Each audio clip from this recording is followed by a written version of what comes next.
The next point they're taking up in the lame duck, Governor, is this DREAM Act. And I know you and I probably differ somewhat on some of these immigration issues, but specifically on the way this legislation is crafted, 2.1 million new people will be allowed to eventually become American citizens under this bill because it's 35 years of age and younger. If you came here before you were 16 and did some schooling and I guess have a fairly clean record, that you're going to be able to get citizenship. Is that what you support today? No, the DREAM Act is way too expansive and broad, and it's really filled with so many loopholes. I think this should be handled at the state level. Let each state decide how it's going to handle those kids who came up through its school system. We had a bill in Arkansas. It didn't pass, but it was one I supported. If a kid had been there for his entire school career and ended up being an honor graduate or had made the academic success, it wouldn't be that he'd get anything automatically. He would simply be able to qualify for the same scholarships that anyone else would qualify for. But it did not give him any special benefits, and it certainly didn't go up to age 35, for heaven's sakes. That's absurd. Plus, you had to have been in the state schools for a minimum of 4 consecutive years.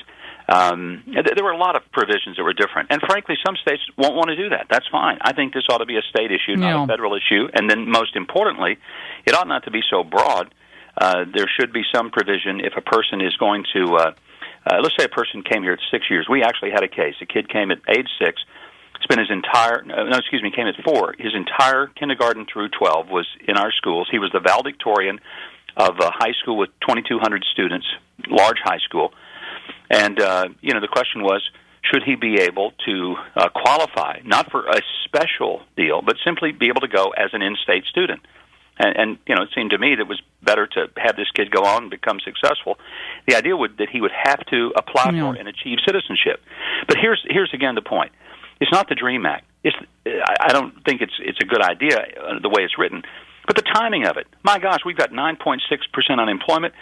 Small business owners are afraid to hire anybody because they have no idea what's going to happen to the tax cuts and whether they're going to be faced with a huge tax increase next year. And we've got Harry Reid talking about the DREAM Act. He's the one dreaming, but he's dreaming about something that is a nightmare for the rest of Americans who are unemployed.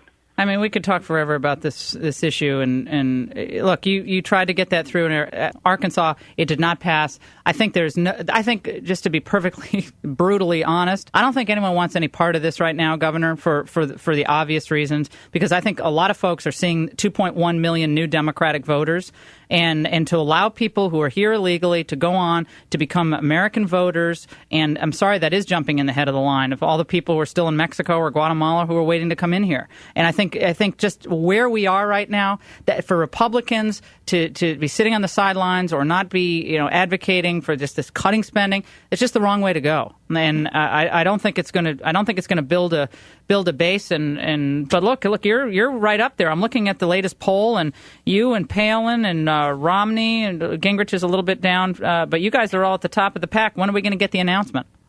It's going to be a while, before I make that decision. And there's a lot of things to consider, as you well know, and I'm not in a hurry to jump in the water. As I've told many people, I'm not jumping in the pool if it doesn't have water in it. That hit on the concrete with your head's not fun. I've been there, done that. And a lot of times polls look good, and certainly I wish I'd been here 4 years ago.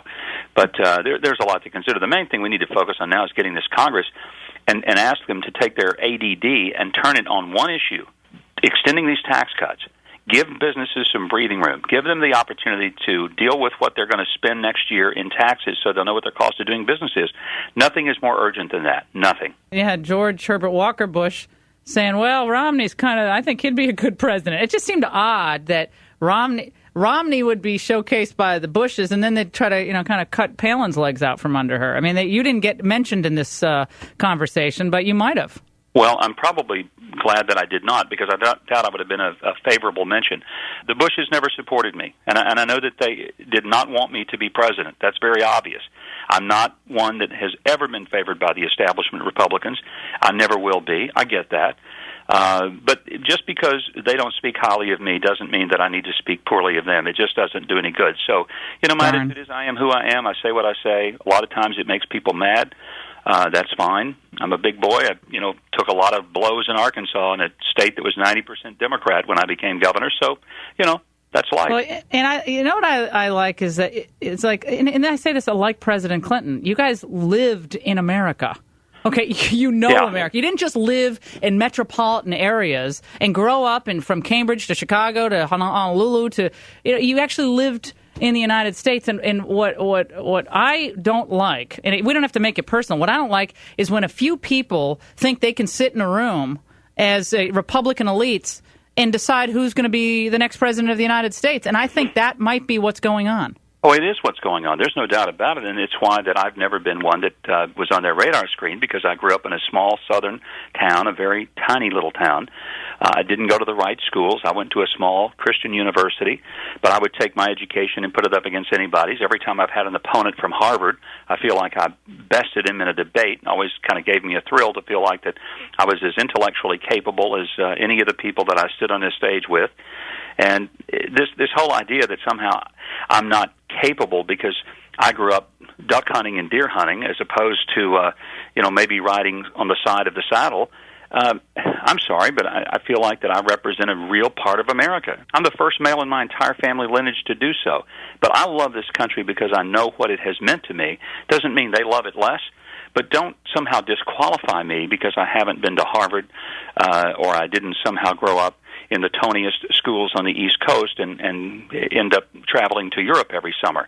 I love this. Well, I think this is the debate that we need to have. And Governor Huckabee, I'm thrilled that you were on. Thank you so much. Have a wonderful Christmas. And don't send me the book because I'm going to buy your book. Can't wait till Christmas. It's a children's book, and it's a wonderful message for American families today. Governor, thank you so much. We really, really appreciate it. Great to talk to you, Laura.